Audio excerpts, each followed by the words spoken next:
He grew up poor and was the first in his family to go to college. He became Fortune magazine's 2011 Business Person of the Year. He's one of the richest men in America with a net worth of $1.5 billion. He's Howard Schultz, and here are his top 10 rules for success.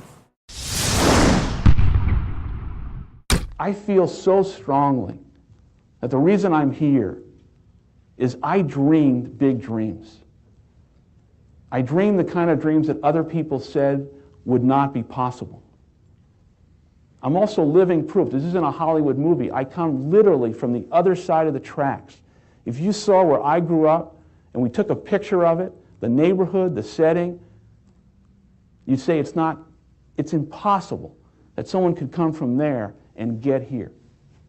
But it is possible. And not to sound too trite, it's possible because we still live in a country where the entrepreneurial spirit is so alive and so well.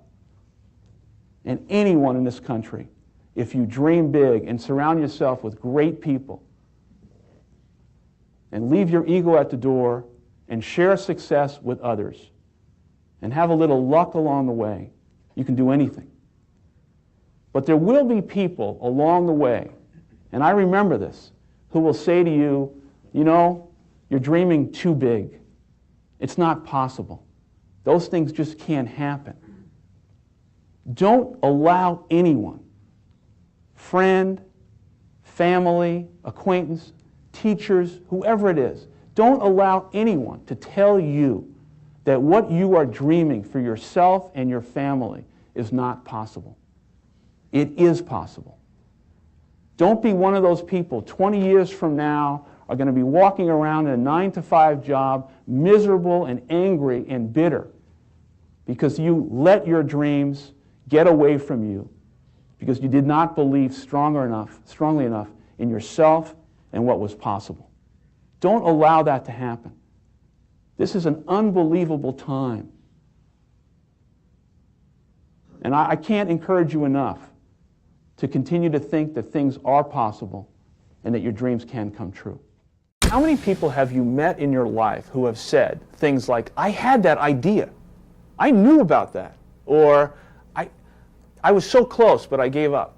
I think sometimes the difference between success and failure, winning and losing, is a very fine line between those people who continue to move forward.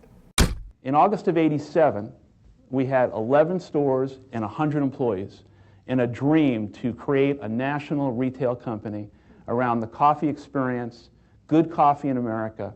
But there was another dream I had, and that was to build a different type of company. A company that potentially could achieve the delicate balance between profitability and the fiscal responsibility of building shareholder value, but the balance of also having a heart, benevolence, and integrating a social conscience in everything the company would do. And hopefully one day, remember this was '87, the company would be known as much for its values, its culture, its guiding principles, as it would the quality of its coffee. Fast forward from '87 to '89 and 1990, the company was beginning to get some traction. We had about 50 stores.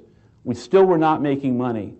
And I think we all realized at the time that we were not in the coffee business serving people, but we were in the people business serving coffee.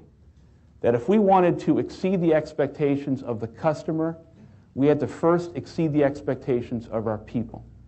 We made a very important strategic decision early on that franchising could not maintain the culture and values of the company, that all it would be an access to cheap capital.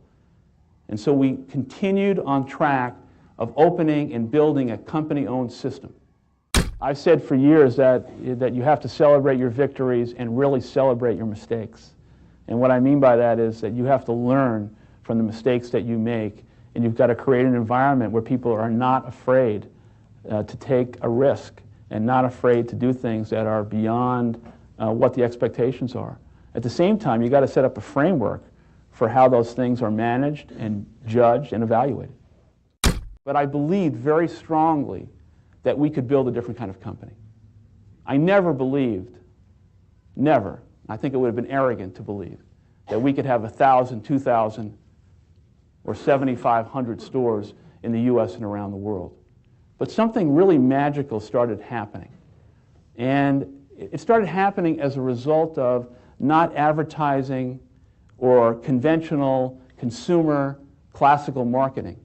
The fact is that Starbucks spends very little on traditional advertising. It started happening because we demonstrated to ourselves and now the world that to build an enduring, sustainable, long-term business and consumer brand, it's not about fancy marketing. It's about establishing a very powerful and unusual emotional relationship with the customer. But I'm also here to tell you that I feel strongly that long-term value for your shareholders cannot be achieved in an enduring, sustainable way unless the management of the company is completely and comprehensively committed to creating long-term value for the employees. And the two are directly linked together. And any company, any management team that turns its back on its people and doesn't share the success of the company with the people who do the work are not going to finish the race. And I think something that has happened the last couple of years that I have noticed, which I think is powerful, and it is a sea change, is that the consumer has begun in many ways to perform what I would call loosely a cultural audit of companies, of brands, and of products and services that they are asked to support, to buy. And the cultural audit goes something like, for the first time, businesses recognize that there is parity in the marketplace. Parity on price, parity on features and benefits, and the consumer, as a result of that, has significant choices as to what they're going to buy and support. But for the first time, they're asking questions beyond the characteristics of the product or the service. They're asking about values. They're asking questions about how you take care of your people, whether or not you're giving back to the community in which they live and work. I think that success in business is a very difficult thing to achieve.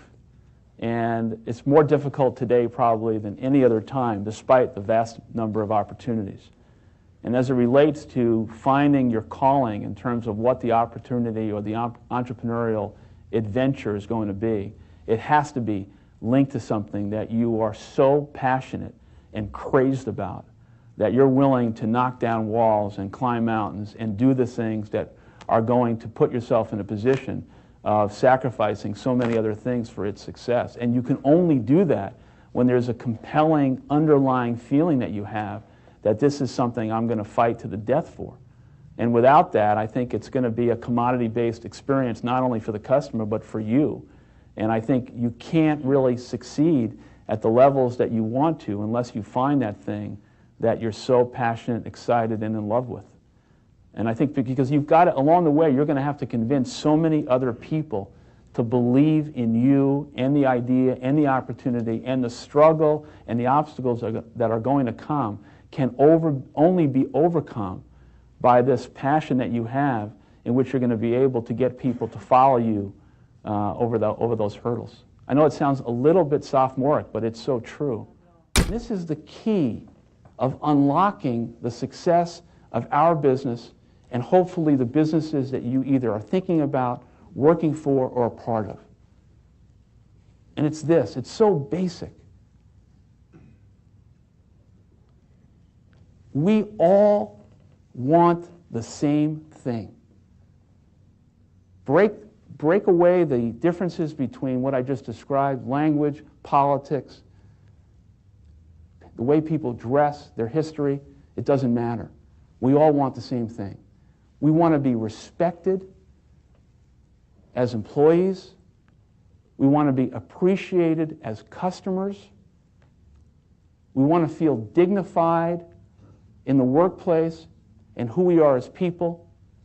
And we want to go into a store and for that brief moment of whether we're buying a cup of coffee or whatever it might be, we want some value for our money.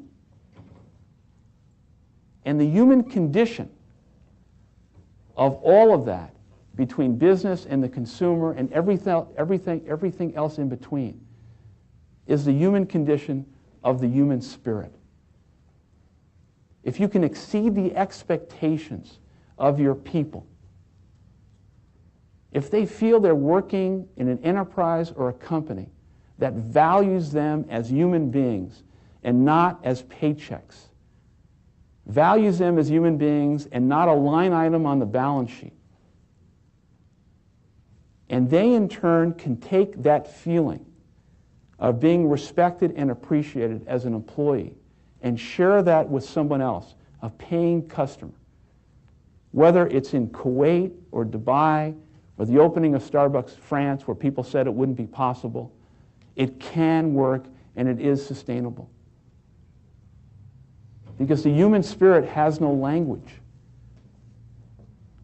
And at a time in the world when there is such cynicism and a fracturing of trust, if you reach out and appreciate and respect another human being, it comes back to you.